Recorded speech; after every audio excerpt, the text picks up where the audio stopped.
MR और wholesaler का relationship एकदम अलग होता है। एमआर मेडिकल रिप्रेजेंटेटिव, एमआर का मतलब ही होता है मेडिकल रिप्रेजेंटेटिव, जो मेडिकल को रिप्रेजेंट करे।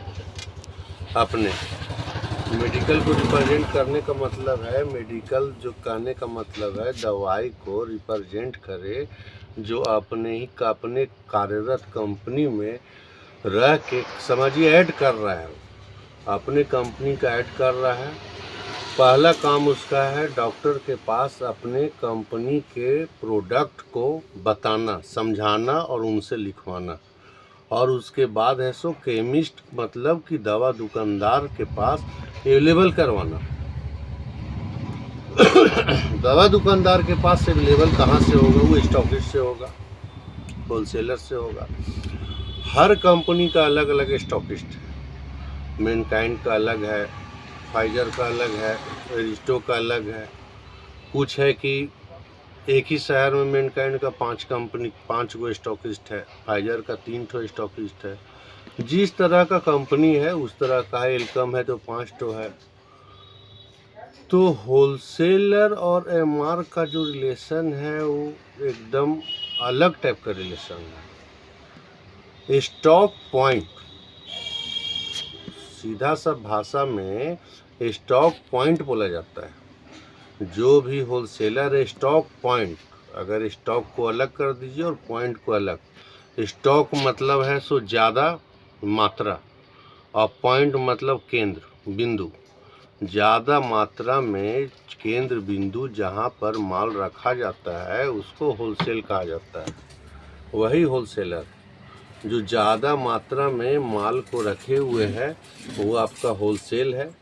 रिटेल है सो अपने सेल के हिसाब से कंपनी का सारा माल होलसेल के पास, रिटेल के पास जो उसका सेल है जिस तरह का उस तरह का वो अपना माल मंगा रहा है।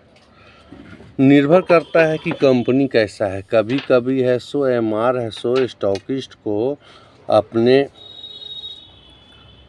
विश्वास पर लेके भी माल मंगवा लेता है। वैसा में अगर बढ़िया एमआर है, अगर रिस्पॉन्सिबल है तो माल भी बेचवा देता है, उसमें कोई शक नहीं है। लेकिन वैसा चांस है सो 10 में 50%, 60%। बहुत सा है कि माल मंगवा लिया, डंप कर दिया, उसका सेल है सो जुट गया, बाकी स्टॉकिस्ट समझे एक्सपायरी ब्रेकेज कंपनी को वापस जाएगा, सारा हेडेक उसका स्टॉकिस्ट का। तो दोनों का तालमेल होना चाहिए, स्टॉकिस्ट का या होलसेलर जो बोल लीजिए और एमआर का तालमेल रहना चाहिए कि क्या माल मंगाए भैया क्या नहीं। क्या कि इस बार आप मंगा के माल डंप कर दिए, अगला बार क्या कीजिएगा। कभी कभी ऐसो रिप्रेजेंटेटिव का इंसेंटिव वगैरह फंस जाता है, सेल उसका टारगेट पूरा नहीं होता है, अपने दिमाग में वो रखे हुए रहता है कि 1-2 महीना में हम कंपनी भी छोड़ देंगे। वैसा स्थिति में भी स्टॉक पॉइंट को माल मंगवा लेता है, स्टॉक पॉइंट में ज़्यादा कन्विंस करके, और कंपनी छोड़ दिया, बाकी अपना स्टॉकिस्ट समझे। एमआर का काम रिप्रेजेंट करना है अपने प्रोडक्ट को, सेल्समैन भी उसको कहा जाता है, अपने प्रोडक्ट को बेचना।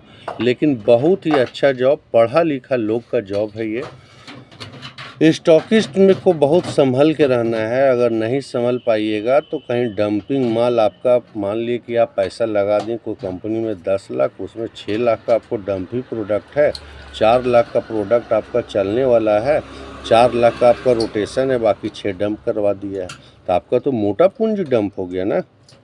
इसलिए एमआर क्या बोल रहा है क्या नहीं बोल रहा है खुद को समझते हुए कि उसके बात को सारा चीज़ अगर आप नहीं समझ सकी सही से तो फंस भी सकते हैं।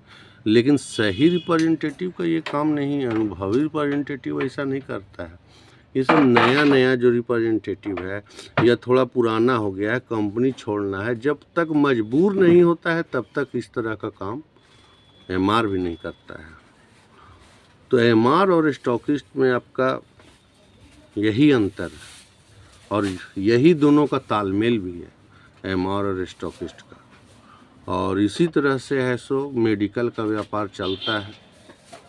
जेनरिक का अलग तरह का काम है, फ्रेश गुड्स जो है जो डॉक्टर प्रिस्क्राइब कर रहे हैं उसका अलग तरह का काम है, पीडी कंपनी का फिर अलग तरह का काम है। 3 तरह का है, तीनों का आने वाला आगे वीडियो में फिर बताएंगे। अभी आपको सिर्फ स्टॉक पॉइंट और रिप्रेजेंटेटिव में क्या रिलेशनशिप रहता है इसके बारे में बताए हैं। डिटेलिंग और लंबा होगा, कम समय में लंबा वीडियो को ज़्यादा लंबा करना नहीं चाह रहे हैं, फिर आगे चीज़ पर चर्चा होगा। जय जय श्री राम।